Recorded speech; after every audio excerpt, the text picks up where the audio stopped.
Not all triangles are right angles, you've seen that. They can be fairly odd shapes. So we can't use Pythagoras or the sine, cosine and tangent ratios to work out lengths and angles in non-right angled triangles. Fortunately, we do have the sine rule and the cosine rule. Now these are quite tricky to use, so you have to pay attention and you have to be very, very sure you know what you're doing before you start to use them in any great detail. Okay, let's start with the sine rule. And let's draw any old triangle, and we're going to mark it up in a specific way. We're going to call the angles A, B and C, capital letters, and the sides that are opposite each of the angles, we're going to use the lowercase letter to represent them. This is quite important. If ever you're doing a question that involves you using the sine or the cosine rules, make sure you mark up the triangle in exactly the same way, even if they've already got letters or numbers all over them. Add these annotations to it and start again if necessary. Now the cosine rule is actually quite simple. What it says is if we take the ratio A divided by sine A, that's going to be the same as the ratio of B divided by sine B, and you won't be surprised to hear then it's the same as the ratio C divided by sine C. So this is quite useful because it enables us to work out if we have two sides and one angle, we can work out all of the other sides and angles. And if we have two angles and one side, we can do the same thing. This is quite a powerful piece of information.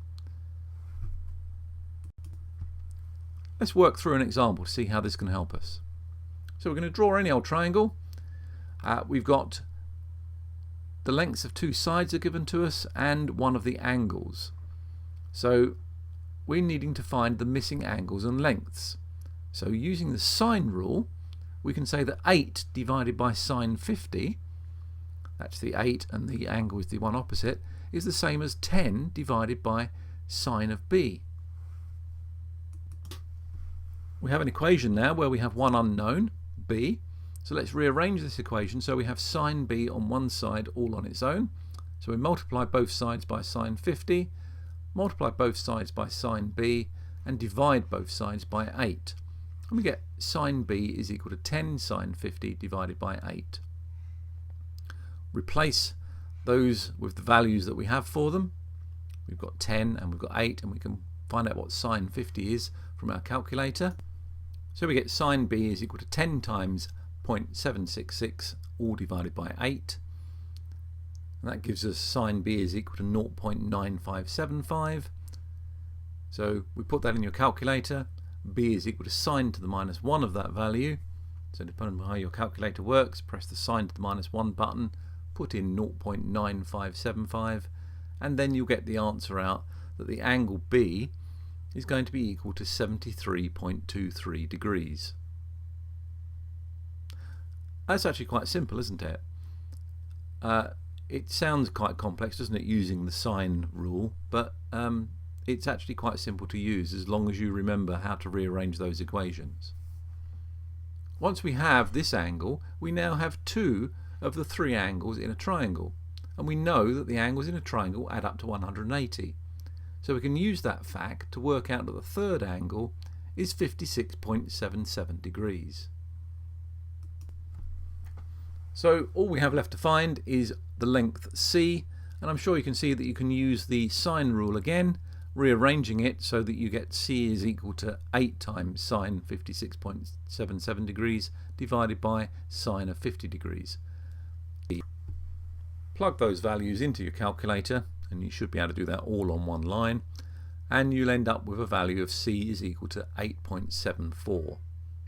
So we started out knowing two sides and one angle, and from that we've been able to work out what all of the angles and all of the sides of the triangle are, and it didn't even have to be a right angle triangle.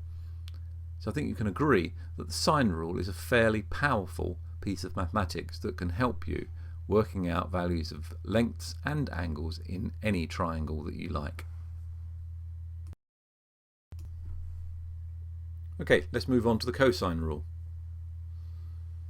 Cosine rule is a little bit more complex, but we'll start with the same place, same diagram, capital letter ABC for the angles, small letters ABC for the opposite lengths to those angles. To find the lengths using the cosine rule, you need to use this formula. A squared equals B squared plus C squared minus 2BC cos A. That looks like a complicated formula, but there are two things to note here. First thing is that the formula appears on the formula sheet, so don't worry too much about it. Second thing is that the more you say it, the easier it becomes to remember it. A squared equals B squared plus C squared minus 2BC cos A. It's quite a natural formula, it flows, it's in alphabetical order and so on and so forth. But remember, like the sine rule, the formula is on the formula sheet. We use that version of the formula to find out lengths. To make it easier to find out angles, we rearrange the formula so that the cos A is at the beginning on its own. And when that happens, you have to rearrange it and you get B squared plus C squared minus A squared over 2BC. That's a little bit less easy to remember, and that version is not on the formula sheet. So if you're not very good at rearranging formulae, then you need to try and remember that formula. It never hurts to try and remember things, obviously, but I would suggest that being able to rearrange the formulae is more useful to you in the long run and will help you in lots of other circumstances when you're doing algebra. As we've also noted there, the cosine rule is really useful if you know all of the sides in a triangle but none of the angles. Once you know all the sides, you can then find out the angles using the cosine rule, specifically that second version of it. As always, it's often easier to understand this by way of an example, so let's have a look at one now. Here we have a triangle. We have some of the values, we have two of the sides and one of the angles. Notice, however, that because of the particular values we have, we can't use the sine rule. So we're going to have to use the cosine rule to work out what the value of A is. We're going to plug the values that we have on the triangle into our equation, and that gives us A squared is equal to 10 squared plus 4 squared minus 2 times 10 times 4 times cos 50. If you plug those values into your calculator, you're going to get a simpler expression for A squared, which is A squared equals 116 minus 51.42, and if you continue with that calculation, you end up with A is equal to 8.04. You could then continue and work out the other lengths and angles using either the sine rule or the cosine rule. You have the option now. Let's look at another example. In this triangle, we've given all of the sides and none of the angles, and we're asked to work out the angle A. If you don't know any values for the angles but you have all the sides, then you're going to use the cosine rule. Specifically, you're going to use that rearrangement of the cosine rule. So we put our values in. Cos A is equal to 14 squared plus 8 squared minus 12 squared all over 2 times 14 times 8. And I suggest you do this bit at a time in your calculator. Do the top row first and then do the bottom row to give you cos A is 116 divided by 224. And then you get a value for cos A, and you can use that in the cos to the minus 1 function on your calculator to give you a value of A is equal to 58.80 degrees. And once again, you can carry on and either use the cosine rule again by changing what you're calling A, B and C to get the other values of the angles, or probably simpler in this example is to continue using the sine rule to get the other angles.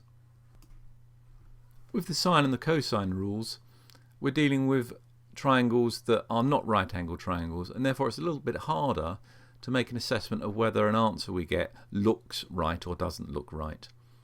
The only way you'll be able to be sure about doing this is if your drawings of those triangles are fairly accurate, and that's not usually the case. So there are a couple of things you can do. You can make sure all the angles in the triangle add up to 180 if you've got that information, but you've got to use your common sense, and the more questions of this type you try, the more you'll get used to how different sides and lengths of sides relate to each other in a triangle, and you might get a feel for whether answers you're getting are correct or not. As always, the best advice: write down all your workings, write them down clearly, use all the space that you have. That way you're going to see a little bit clearer what you're doing, and if you have made errors, you'll be able to find them a lot quicker.